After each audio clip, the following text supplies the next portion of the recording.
Pour mieux s'immerger dans la réalité politique, sécuritaire, économique et sociale d'Israël, connectez-vous chaque matin sur Studio Kalita. Daniel Haïk vous y attend pour sa revue de la presse. Voilà, c'est l'heure de la revue de la presse et des médias israéliens. Il est maintenant très exactement 8h20 sur Studio Kalita. Et ce matin, on peut dire que c'est incontestablement le titre le plus important de ces derniers jours. Il fait la manchette du Israël Hayom de ce matin, après que depuis 3 jours, l'ensemble des médias internationaux, avec beaucoup d'injustice, il faut bien l'avouer, et en particulier les médias, les quotidiens français, se soient livrés à une attaque en règle contre l'État d'Israël, qu'ils ont accusé de la mort de quelques 60 Palestiniens civils venus manifester pacifiquement désarmés devant la barrière de sécurité qui sépare la bande de Gaza de l'État d'Israël. Eh bien, il faut le dire, sachez-le, c'est en première page, en manchette du Israël Hayom de ce matin. C'est le Hamas lui-même qui fait ses aveux. Le Hamas reconnaît que 50 des Palestiniens tués lundi étaient des combattants de son mouvement, donc des terroristes palestiniens. L'intention de tous ces journalistes français, parfois juifs, comme Patrick Cohen ou Bernard Guetta, qui se sont empressés d'accuser Tsahal et Israël et de les mettre sur le banc des accusés pour avoir usé de la force de manière disproportionnée. Eh bien, apparemment, ils se sont trompés, puisque même le Hamas le reconnaît. Je le répète, 50 des Palestiniens tués lundi étaient des combattants du mouvement terroriste palestinien. Et hier, Benyamin Netanyahou a fait référence à ce qui s'est passé lundi dans la bande de Gaza. Il a déclaré à une chaîne de télévision américaine: il est grand temps que les Palestiniens abandonnent leur rêve fantaisiste de vouloir détruire Israël et Jérusalem. Attention, cela n'arrivera pas. Quant au ministre de la Défense, Avigdor Lieberman, il a déclaré hier lors d'une visite d'inspection le long de la frontière avec la bande de Gaza: le Hamas est une bande de cannibales qui considère ses enfants comme des armes. Selon Lieberman, le Hamas a pris un coup dur lundi, mais il n'a pas renoncé à ses projets. Le Israël Hayom estime, sous la base de déclarations, que le Hamas ne veut pas aller plus loin dans la confrontation avec l'État d'Israël, et alors qu'Ismaël Haniyeh aurait dans l'absolu voulu poursuivre la protestation, Yahya Sinwar, qui est plus proche de l'Égypte, s'avère être un allié donc solide des Égyptiens, qui serait à l'origine de l'apaisement de ces 36 dernières heures. Les journaux indiquent que sur le plan international, le Conseil des droits de l'homme de l'ONU, connu pour son obsession anti-israélienne et pour ses résolutions les plus farfelues les unes que les autres, a décidé de se saisir du dossier Hamas à Gaza, et il devrait en débattre demain. Il devrait débattre en particulier donc des événements de lundi le long de la frontière israélo-palestinienne entre Israël et la bande de Gaza. Le Israël Hayom souligne qu'en marge, le président du Parlement israélien, Yuli Edelstein, vous l'avez peut-être vu sur Facebook, était hier à Paris pour une audience devant la Commission des Affaires étrangères du Parlement français. Il était accompagné d'une délégation de plusieurs députés français de l'opposition et de la coalition. Plusieurs députés israéliens de l'opposition et de la coalition. Le journal indique qu'il a été verbalement agressé par plusieurs députés français pour ce qui s'est passé à Gaza lundi, mais Yuli Edelstein s'est défendu en expliquant aux députés français qui, entre parenthèses, ont prouvé pour la plupart une certaine ignorance de la réalité sur le terrain, uniquement à travers leurs questions un peu simplistes.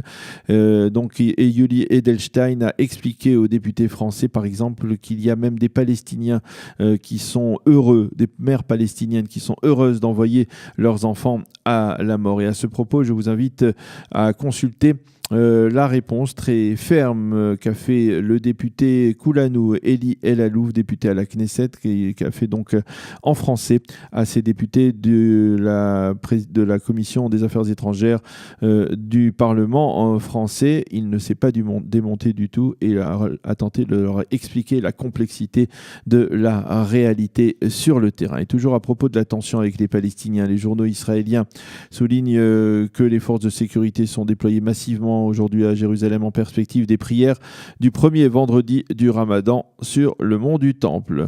Il faut enfin souligner qu'en dépit d'un retour au calme relatif le long de la frontière entre Israël et la bande de Gaza, les Palestiniens ont tiré donc à l'arme automatique en direction du territoire israélien, et que l'un de ces tirs a touché une maison, celle de Sami Moyal.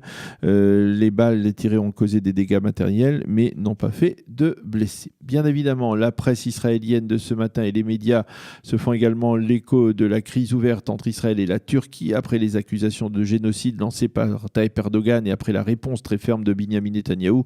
On a franchi hier matin un nouveau palier dans la dégradation des relations entre les deux pays avec l'humiliation que les autorités turques ont fait subir à l'ambassadeur d'Israël à Ankara, Ethan Nahe, à l'aéroport.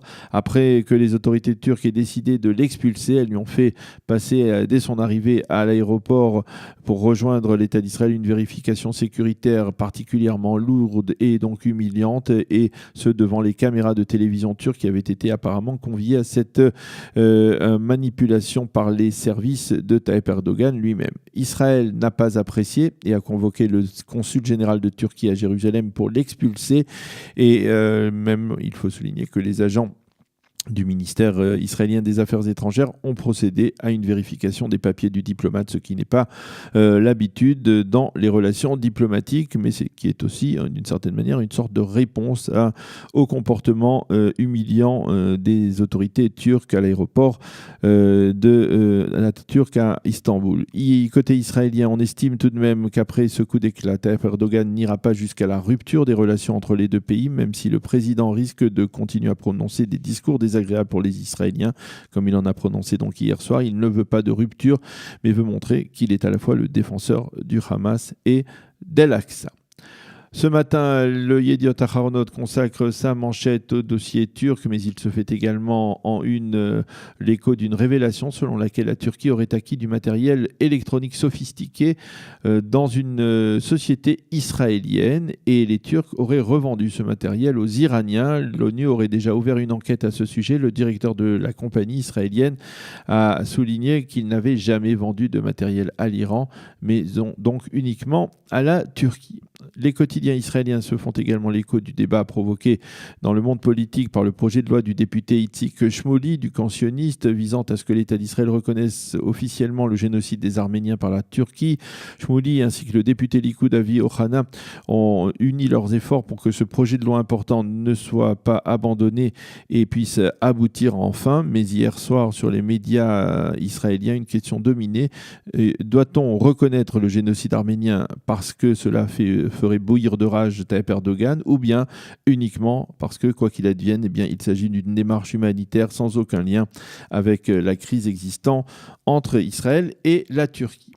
Les médias, les sites d'information et les quotidiens de ce matin nous montrent des photos de l'inauguration hier matin de l'ambassade du Guatemala à Jérusalem, dans le parc technologique de Malcha. Le Premier ministre Binyamin Netanyahou a vanté à cette occasion la profondeur des liens entre Israël et le Guatemala. Il a rappelé le souvenir de Jorge Gracia Granados, dont on parlait hier matin dans la revue de la presse, qui était le représentant du Guatemala à l'ONU en 1947 et qui avait œuvré pour permettre le vote du plan de partage de la Palestine en deux États, qui avait ensuite été, en 1956, le premier ambassadeur du Guatemala à Jérusalem. Binyamin Netanyahou a également souligné qu'il y avait une rue du Guatemala dans la capitale. Quant au président guatémaltèque Jimmy Morales, il a affirmé qu'Israël et son pays étaient des pays frères, et il a sous-entendu que d'autres pays d'Amérique latine s'apprêtaient aussi à reconnaître Jérusalem comme capitale et à y déplacer leur ambassade. Et puis nous terminerons cette revue de la presse israélienne par, des grincements de dents. Le Maariv se fait l'écho de la colère des partis orthodoxes et en particulier de Naftali Bennett après un sketch diffusé hier soir